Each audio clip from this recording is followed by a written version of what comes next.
Bom, então continuando agora com a nossa aula ali sobre, a gente tinha parado ali dos conversores AD, né? Onde o AD era modelado ali pela chave, né? E o host de ordem zero, né? A chave ou amostrador, né? Que a gente vai chamar de amostrador aqui. Tá, então a gente vai fazer o modelamento matemático dele, né? Que dá origem depois à transformada Z, tá? É o modelamento do amostrador. Então, vamos ver como é que ele se comporta aqui, tá? O amostrador, então, ele nada mais é do que uma chave eletrônica, tá? Que fecha de acordo com o período T aqui, tá? Eu tenho T, 2T, 3T, que a gente vai chamar de período de amostragem, tá? Do meu sistema como um todo, né? Não só o da chave. E esse período que a chave fica fechada, tá? Quando a chave fecha, ela fica fechada por um tempo, tá? Por um espaço de tempo que a gente vai chamar de t ômega. E a função contínua, né? Ou analógica, no tempo que eu tenho aqui, ela vai ser repassada para a saída, tá? E no instante que a chave está aberta, eu tenho zero, né? Não tenho nada da entrada sendo passado para a saída. Então fechou a chave, copio o que eu tenho na entrada para a saída. E agora eu saio de um sinal contínuo para um sinal discretizado ou amostrado, né? Pela chave aqui. E a gente vai chamar então, tá? A questão de nomenclatura, o sinal que for amostrado de f asterisco de t, né? E f de t para o sinal contínuo analógico que a gente tem aqui. Então, multiplicando, tá? Como é que eu consigo isso daqui? Eu multiplico então por pulsos, né? Que posso chamar de degraus aqui, de amplitude unitária pela função que eu quero mostrar, tá? Aí eu tenho a cópia da entrada para a saída no instante, tá? Que esse pulso aqui fica em nível lógico alto, tá? Eu fecho a chave, né? Esse pulso aqui ele dá o comando para fechar a chave por esse período de t aqui, né? Por essa largura que é o t ômega. E o que está sendo passado da entrada vai saindo para a saída, obtendo assim o sinal amostrado, tá? Então f de t e s de t aqui. Matematicamente falando, tá? Eu estou multiplicando as duas funções, tá? Eu estou multiplicando essa amplitude unitária pelo valor da função e obtendo o próprio valor da função aqui nos instantes da amostragem, né? Então, f de t vezes s de t, tá? O sinal amostrado aqui é igual a isso daqui, que é igual a f de t vezes, tá? Como não é um degrau aqui, é um trem de degraus aqui, né? Ou de pulsos, né? Isso aqui vira um somatório, tá? Com o K é o número da amostra, tá? É o número que multiplica aqui o período de amostragem. É 1, 2, 3, enfim, que pode ir de menos infinito a mais infinito, né? Depende de quantas amostras tu usar ali. De U de T menos K menos U de T menos KT menos T ômega, tá? Esse U aqui, ele é a representação do tempo de um degrau, tá? Então esse S de T aqui, ele está expandido aqui na forma de degraus, né? De pulsos, né? E são degraus deslocados, né? Deslocados uniformemente a partir do período de amostragem. Então, U de t menos kt é um degrau deslocado aqui para essa região de tempo aqui t. U de t menos kt menos t ômega eu só vou acrescento mais t ômega para o lado. Então eu chego aqui, ó, né? Ando essa largura de pulso aqui que é t ômega e chego nesse ponto aqui. Então esse ponto aqui equivale a esse cara aqui, né? Matematicamente. Então tu quer a diferença entre esse início aqui e tudo isso daqui, né? Daqui até o finalzinho aqui, vai me dar justamente essa largura aqui. Então eu estou multiplicando a função por esse instante de tempo aqui e obtenho o valor dela aqui, né? Durante essa largura de tempo t ômega aqui.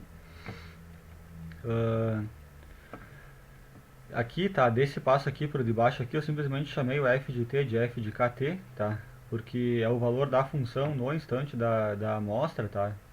E cada valor k, né, ou seja, cada amostra que eu vou evoluindo, o valor da minha função f de t aqui vai mudando. Então eu simplesmente chamei f de t de f de kt, tá? Que é para dizer que é o valor da função só no instante em que a chave fecha, no instante do período de amostragem que ela é passada para o outro lado, tá? Então a mesma coisa daqui, reescrevi aqui embaixo, né, com f de kt. E agora eu vou aplicar a transformada de Laplace nessa equação aqui, tá? Então a transformada z ela parte, né, da transformada de Laplace. Então a gente vai aplicar esse cara aqui. Como esses dois caras aqui eu falei que eles são degraus deslocados, né, deslocados por kt, esse aqui por kt menos t ômega. Se tu olhar na tabela de transformada de Laplace dos degraus, tu vai obter isso daqui, tá? Para os degraus deslocados, tá? O degrau que começa em t igual a zero, ele é 1 sobre s, porque eu tenho e na zero que é 1, né, e na zero vira 1, aí fica só 1 sobre s, mas o degrau deslocado, né, essa largura de tempo aqui, ele vira uma exponencial, tá? E sobre S, e esse cara aqui vira esse cara aqui. E o f de kt eu não faço a transformada dele porque eu não sei que função ele é, tá? Ele é uma função genérica aqui que depois vai ter a transformada dele. Quando eu definir que função eu estou falando, né? Então, eu igualo isso daqui, simplesmente faço essa subtração aqui, aí chego nesse cara aqui, tá? Fiz uma faturação aqui só, desses termos aqui. O f de kt aqui foi mantido. E eu posso trocar, tá, esse e na menos t ômega s aqui pela série expandida dele, tá? É uma igualdade matemática que eu posso fazer. Então, pela série expandida dele vira todo esse termo aqui, tá? Eu botei 3 pontinhos aqui porque continua o fatorial aqui. Vezes e na menos kts aqui, tá? Sobre s é esse s aqui. E o 1 aqui de fora, que é esse cara aqui. Bom, esse equacionamento, tá, ele estava considerando esse amostrador aqui real, só que a gente vai, tá, depois para utilizar a transformada Z e aplicar as definições, a gente vai ter que considerar um amostrador ideal, tá? O que seria o amostrador ideal? O amostrador ideal é o amostrador que fecha e a largura de tempo, tá, t ômega, que ele fica fechado, né, ou seja, que ele fica jogando o sinal da entrada para a saída, essa largura aqui ela tende a zero, tá? E quando isso acontecer, esses pulsos aqui, né, quando essa largura tender a zero, eles vão tender a virar impulsos, né? Então, basicamente isso que é um amostrador ideal. Eu tenho só o valor exato aqui, né, do f de kt no instante de amostragem, né, sendo repassado para a saída. Então, a altura desses impulsos aqui é a amplitude exata, né, do momento que a chave bateu. A amplitude que ela leu do sinal de entrada aqui é a amplitude desse impulso aqui. Então, vou fazer esse t ômega tender a zero e vou trabalhar agora com o amostrador ideal. Quando isso aí acontece, esses pulsos aqui, eles viram impulsos, né? E o impulso, ele é definido na transformada de Laplace aqui como exponenciais, né, deslocadas pelo número do impulso, né, k, que aqui tem vários impulsos, né, o 1, 2, 3, o 4, assim por diante, vezes t, tá, porque esses impulsos, eles são espaçados de acordo com o período de amostragem t, que a gente viu antes, né? Então aqui eu tenho t, aqui eu tenho 2t, 3t, e esse t ômega tendeu a zero, né? Então, basicamente, tá? Para pequenos valores de t ômega, essa equação aqui de antes, ela acaba virando essa daqui, tá? E essas exponenciais representam os impulsos deslocados no tempo, tá? Uniformemente espaçados pelo o período de amostragem, né? Voltando agora para o domínio do tempo amostrado, tá? Esses impulsos aqui, então, eles equivalem à função delta Dirac, né? Delta Dirac, o impulso, é a mesma coisa, tá? Impulsos deslocados pelo tempo kt, né? Para todos os impulsos aqui. Então, onde temos uma função f de t multiplicada pelos impulsos deslocados uniformemente de acordo com o período de amostragem t. Para fazer esse t ômega aqui, tá? Ele ser irrelevante aqui na fórmula, né? Que ele está sendo desconsiderado, eu vou fazer ele tender a 1, né? Quando ele sair para fora desse termo aqui. Porque fazendo ele tender a 1, né? O 1 numa multiplicação é um elemento neutro, então ele não influencia mais em nada nessa função. Assim, essa função aqui, ela vira essa daqui, tá? Que é a equação aqui, ideal aqui, desse amostrador aqui que produz impulsos na saída, né? Então é esse cara aqui. Aí agora o segurador de ordem zero, tá? Ou o hold de ordem zero, tá? Qual que é a função dele, tá?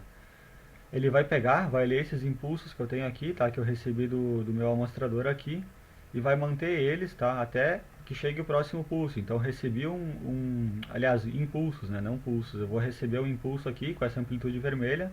Quando ele entrar no hold, ele vai simplesmente manter essa amplitude vermelha que ele leu aqui, tá? Não vai dar nenhum ganho, vai manter ela até, né, com valor constante, até que o próximo impulso, né, com outro valor aqui da função chegue. Aí ele vai manter pelo mesmo período t. Aí depois vai manter a amostra em azul, vai manter a amostra em verde, assim por diante, né? Então, basicamente, essa é a função do hold de ordem zero, tá? Existem outros holds, por exemplo, de ordem 1, que em vez de ele manter constante, ele faz uma reta aqui, entre uma amostra e outra, né? Em vez de ele manter reto aqui, ele faz uma reta, né? Vai unindo em escada aqui todas as amostras, né? Mas o de ordem zero, que é o mais utilizado, ele mantém o valor que ele leu do impulso aqui, constante pelo período de amostragem, né? Que nem a gente viu na aula anterior. E a saída dele agora então vai ser o FH, tá? Ele recebe os impulsos do amostrador e produz essas saídas aqui, né? E qual que é a função de transferência desse cara, tá? Desse hold, tá? Existe uma definição ali nos sistemas de controle, né? Se vocês procurarem que a resposta ao impulso de qualquer sistema é, né, a resposta, o sinal que eu tenho de saída, né, do meu para uma entrada em impulso é a própria função de transferência do bloco, né, do hold, né? A resposta ao impulso é a função de transferência, é uma definição isso daí.